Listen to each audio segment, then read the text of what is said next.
India has expressed deep concern over the recent developments in Iran and Gulf region, urging all sides to exercise restraint and avoid escalation.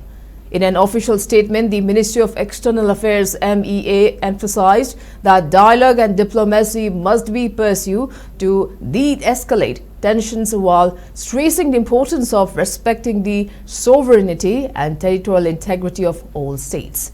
The government also stated that Indian missions in the region are in close contact with Indian nationals and have issued advisories asking them to remain vigilant and follow local security guidelines. The Embassy of India in Abu Dhabi, the Consulate General in Dubai have advised Indian nationals in the United Arab Emirates to avoid unnecessary travel, remain alert and follow safety guidelines issued by UAE authorities and the embassy. Similarly, the Embassy of India in Riyadh has urged the Indian nationals in the Kingdom of Saudi Arabia to strictly adhere to safety advisories amid the prevailing regional situation. Both missions confirmed they are functioning normally and will continue to provide updates and emergency assistance through designated helplines.